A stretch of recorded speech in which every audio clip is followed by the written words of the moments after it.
We're going to be dealing with plot dynamics tonight. That's the second 4 of the 8 essential questions. And what do we mean by dynamics? Everybody knows what plot is. What do we mean by dynamics? Well, dynamics are the forces at work in your story. And those are different than your story points per se. Your story points are like, this is a goal. But whether the goal is achieved or not, that's a dynamic. If it's achieved, you have success. If it's not achieved, that's failure. That's one of the things we'll cover tonight. And although in some respects it's a simple choice, in other respects it's not quite as simple as it might first appear. Also tonight we'll have a number of video clips that we're going to be looking at.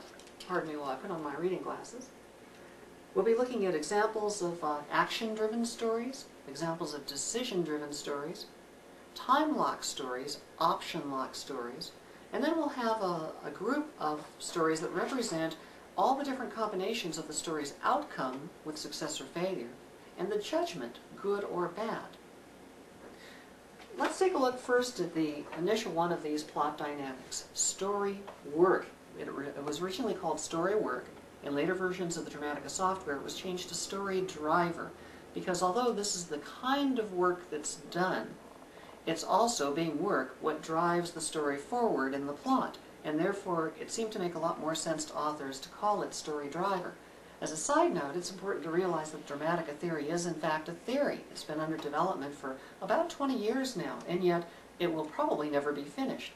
It has an accuracy at a certain level of understanding, but there's always more depth to which it can go. There are always new ways to appreciate and interpret the theory, always better ways to explain it. The words that we use in Dramatica to describe elements of the story theory, they're words we came up with to describe what goes on in our own minds psychologically that are represented on screen as the story mind. Again, Dramatica's theory, the key point is that every complete story is an analogy to a single human mind trying to deal with a problem. And all of the characters, plot, theme, and genre represent different families of thought that go on in that mind, made tangible, so the audience can watch the inner workings of its own mind and determine how best to deal with a particular kind of problem that the author is talking about. Now, if indeed stories represent a look from the outside in at our own mind's functions, then we see that those systems exist independently of any language that we use.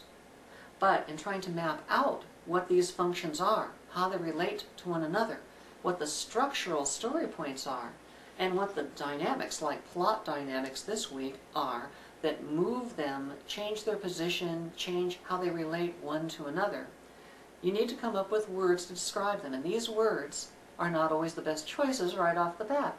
Or it may be that a word is a perfect choice, but it's a little too hard to understand.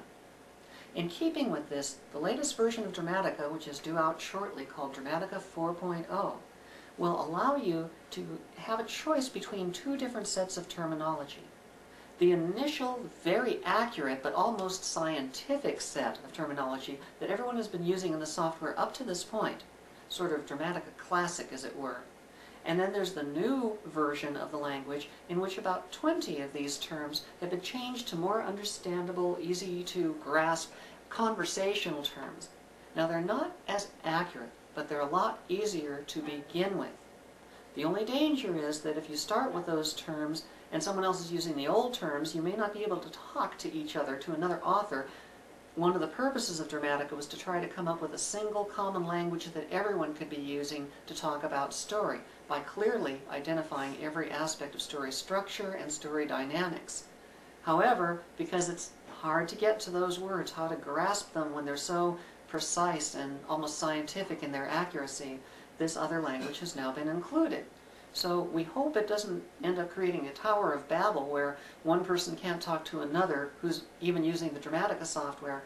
We're hoping that because both are included and you can toggle between one and the other, you'll be able to perhaps start with the easier to use words and then work your way into the greater accuracy of the more difficult words.